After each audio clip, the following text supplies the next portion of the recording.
NFL Sundays move fast. One big play, and suddenly everything feels different. That's what makes live betting with FanDuel so exciting. You're not just watching the game, you're reacting to it in real time. With FanDuel, you can place bets as the action unfolds, every drive, every momentum swing, every highlight. So if you want to be right in the middle of the action this season, visit FanDuel.com and place your NFL live bets all season long. FanDuel, the game moves fast, and so can you.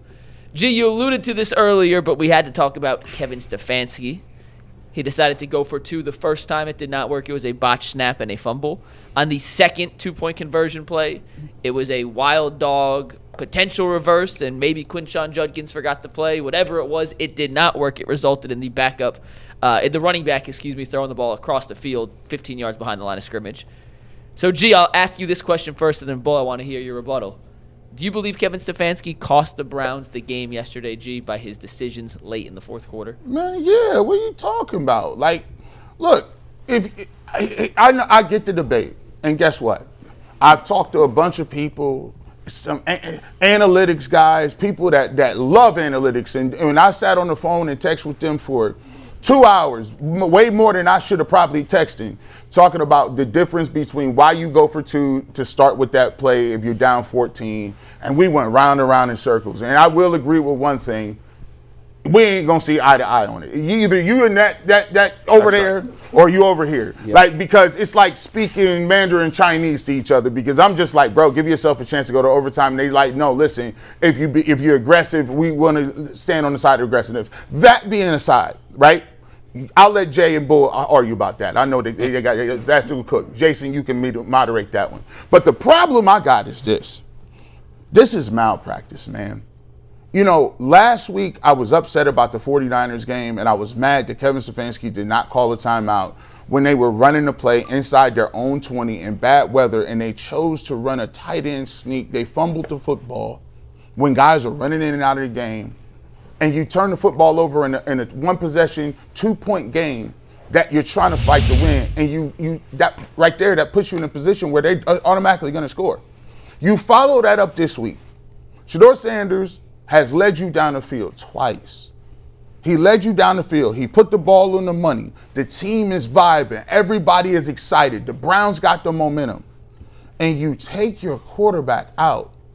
And not only did you take him out in one of the most pivotal times of the game, you take him out to run a play that was the most ridiculous play. I don't know what happened. What are you giving the ball to a running back doing reverse throw? I don't know if he forgot that he was supposed to hand it off, whatever the case may be. And I get it. Tommy Rees is calling the plays. For all the people say, hey, Tommy is calling the plays, he handed that over to Kevin Stefanski. It's out of pocket. That is the most crazy thing in the world. I'm the head coach. It ends and stops with you. If I'm running a 2-point conversion for my game to win, and I take my quarterback out, if that was Josh Allen, Joe Burrow, people would be going crazy. And I get the fact that he's not those guys at this particular point. But taking into context the way he was playing, the way he was throwing the football, and putting your team in the best position to get a 2-point conversion, and that was the play you came up with, to me, it's always week after week. And this is before Shedeur Sanders. I was talking like this when they had Baker Mayfield. I was talking like this about Kevin Stefanski when they had Jacoby Brissett and Joe Flacco and whoever quarterbacks they had during that time period. I don't like that you're doing this cute stuff in crunch time, and you take your quarterback out. That's the linchpin of what you're trying to do. And here's the thing. We spent all last week trying to tamp down noise about whether or not Shedeur was his fans is telling you that Kevin Stefanski is sabotaging him. You're sabotaging Shedeur Sanders. And then when you're like, okay, we finally got over that, we keep it pushing. Then you do this? I can't even say nothing to you. I'm just like, well, here you go, have at it, bro. Because this looks crazy. Even seasoned veteran coaches and people in the media is like, what was that? I can't explain it. I don't understand why you would run that play. Guys, maybe I came in here today trying to figure out, maybe you can counsel me, but I just don't understand why your quarterback is out of the game, and that's the play you run in crunch time. I don't get it. Well, you can't love it when it works and hate it when it doesn't work. I don't love it when it works. No, you sat here and said you loved having the wild dog or the wild whatever cat, whatever. Not with 2 points for the game. But Yeah, well, what's the difference is if they're at the goal line and getting ready to score. Yeah, if you love it, you love it. It's worked multiple times on there. But in this instance, because I do think you have to have a feel for the game, I do agree Shedeur should have been on the field. So the funny part is, like, two things can be true, right? Like, yeah, Shedeur should have been on the field, yet the design of the play was perfect. It's perfect. If Quinshon makes the pitch, he's a walk-in conversion.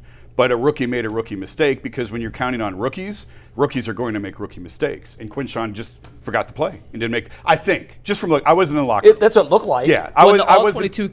So I hated the play call for the record, and then when the all 22 came out this morning, I was like, oh, he was wide open. It's a walk-in. The play was going to work. I if still it was hate executed. the fact they took Shedeur off the field. Right. I'm with you with That's that. why I'm saying two things can be true. Worked, Yeah, right. Like all he has to do is make the pitch, and it's a walk-in score. Yeah. And the funny thing is, what put him in that spot was going for 2 the first time when Shedeur fumbles a snap. So again, it's a rookie making a rookie mistake. It's a new center.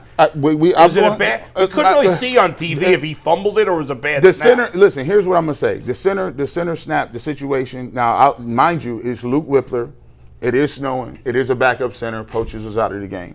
I haven't seen the play to see whether or not it was the quarterback that pulled out too quickly, right, or whether it was the center. So that was crazy. By the way, speaking of which, note the fact that Shedeur Sanders is a championship level ass smacker in when he's coming out. Is he? It's a fact. He gives a hard smack of the I ass. haven't noticed that one way or another. I noticed that. Check it out. Like I wanted. What was the first play? You love call? it, G. Bush. You guys can slug it out about whether or not they should have gone for it for 2.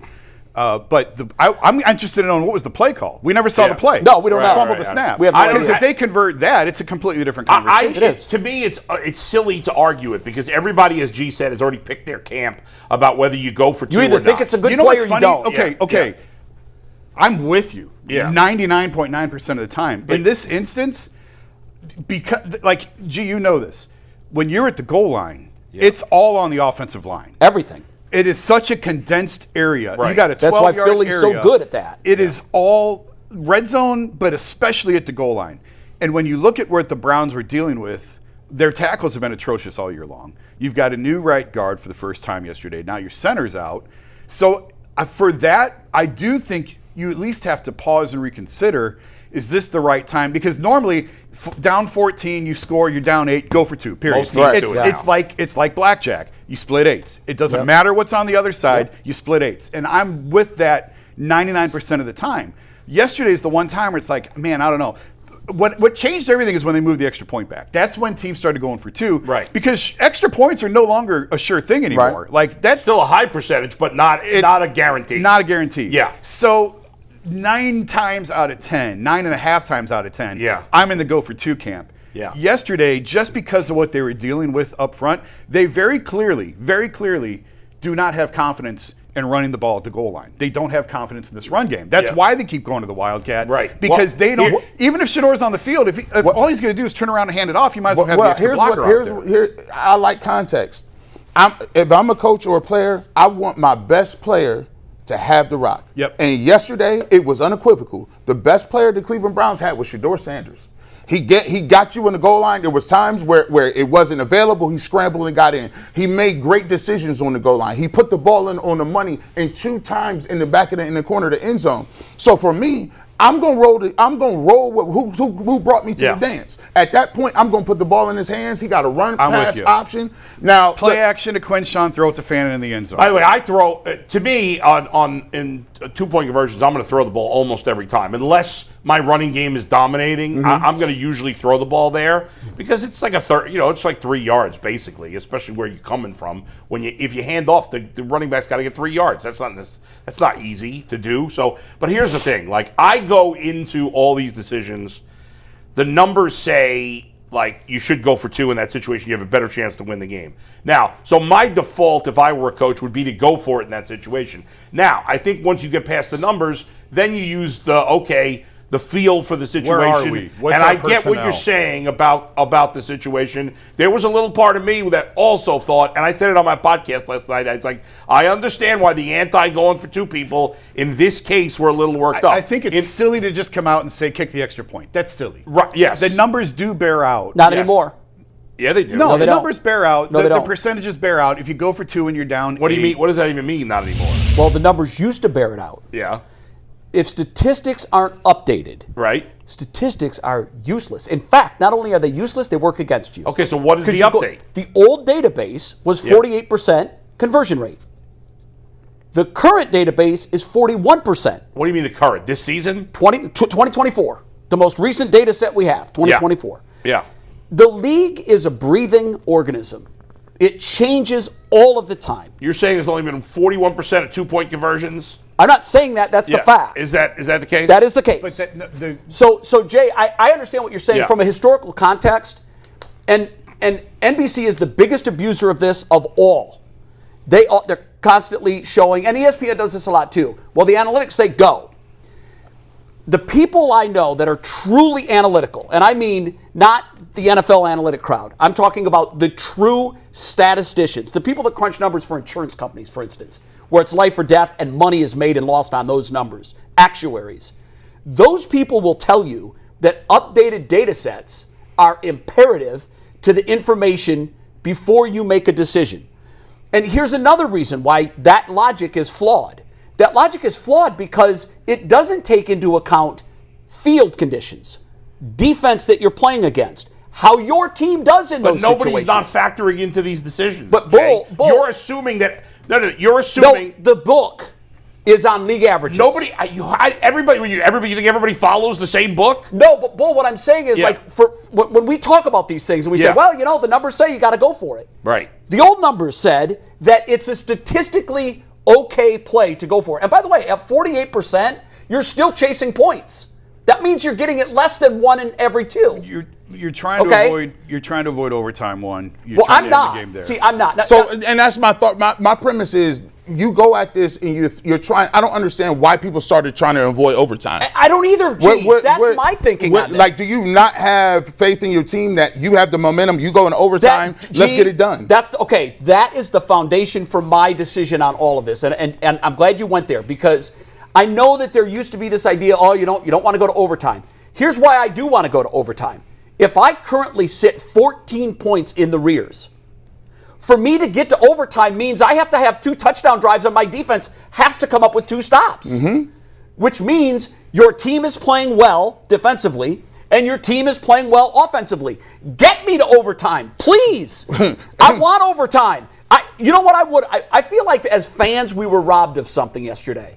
I wanted to see Shedeur Sanders in overtime of a tied game when half the stadium emptied out with 8 minutes to go in the game. I wanted to see that. Put the pressure on them. Yes. Hey, you just lost a 14-point lead. Yes. Now you got to play us again. And don't let us get the football. And so, and that's the thing. Like, now there's a lot of factors. Like, I had one buddy say, hey, it's a win-win.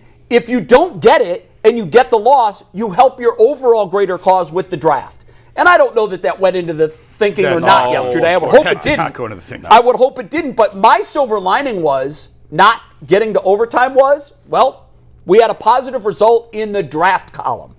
But in terms of the numbers and the data set, I just think that, and I honestly believe that the league is starting to make its shift on use of analytics. I'm not saying abandon analytics. I'm not saying that at all. In fact, I am, if I had to be pro or anti-analytics, I would say that this is where I stand on this. I'm pro-analytics when used properly.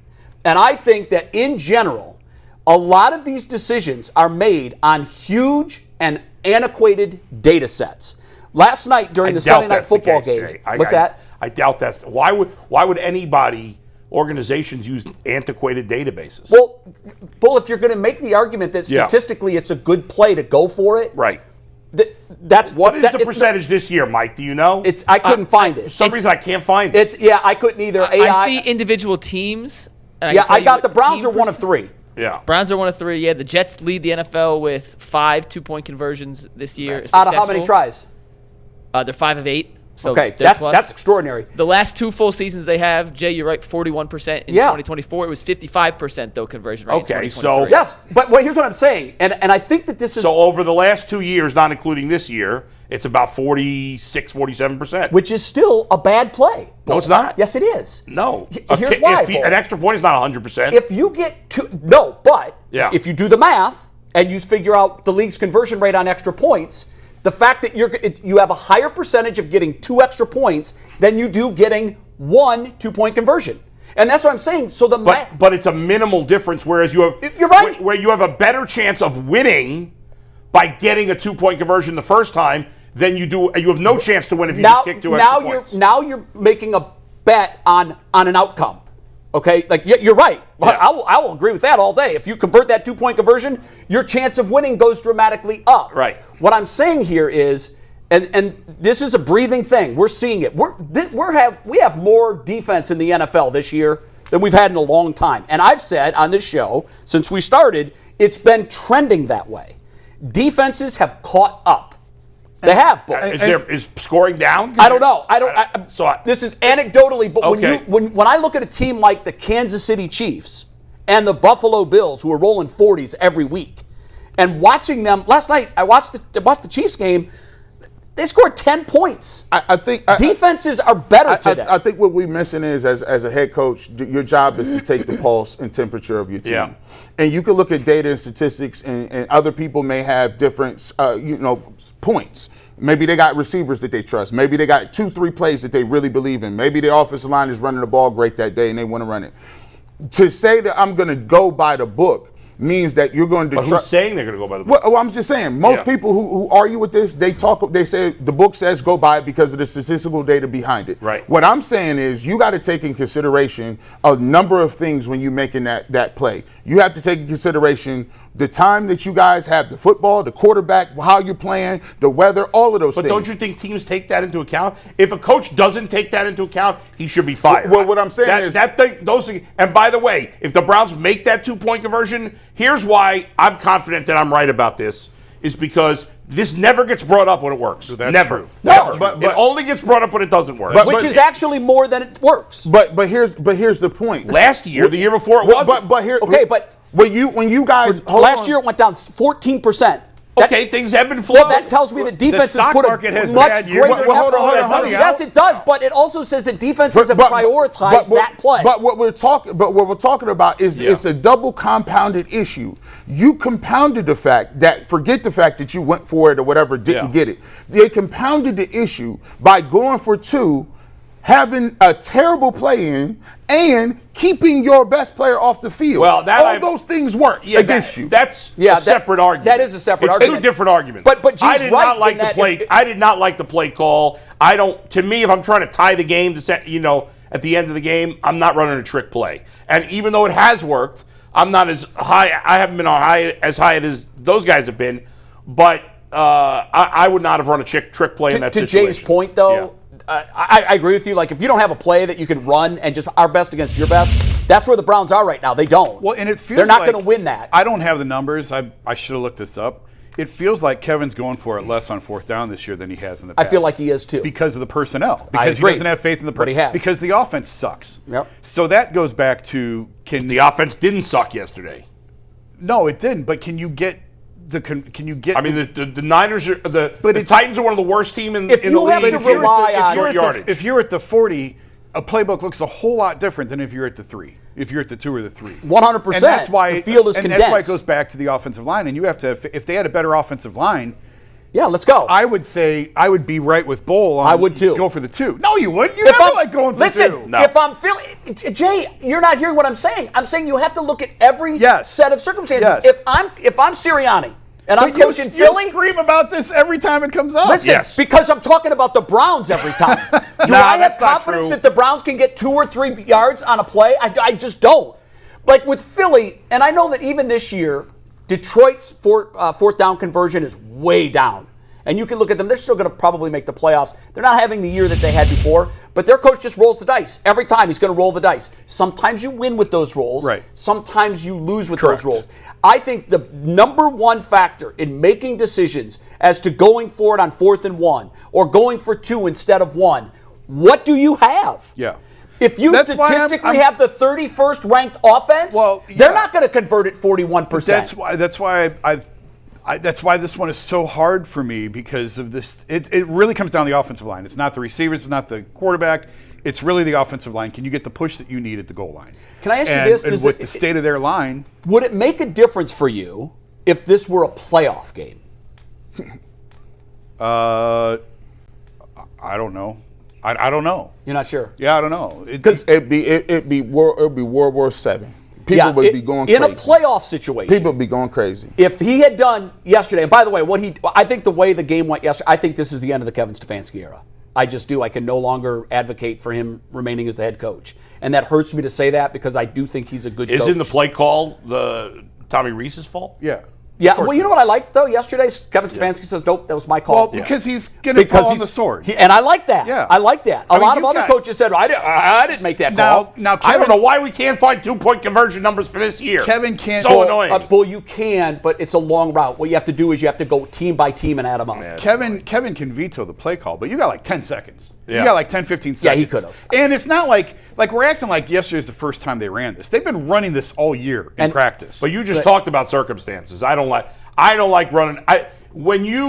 If you're, I'm not defending it. if I you're don't think playing they should have against run it. But I'm saying we're acting like they've never done this before. No, I know. I don't think you need to when Shedeur Sanders is playing well, he had played great down the stretch. He should and be by on the the way, field. for all the people saying the conspiracy theories, well, you could say that Kevin Stefanski showed a lot of faith in Shedeur Sanders by having him to go for 2 the first time with them down 14 instead of taking him off the field and kicking the extra. I think, he believed in him. So now, But would it have mattered to you if it was a playoff game and he did that? I would have still gone for it. You still for would have me, gone for it. yes. Wow. In most scenarios, I think that's the default option to me is to go for 2. I want to win the game. I want to have a better chance. What gives me the better chance to win the game? And I think that's going for 2.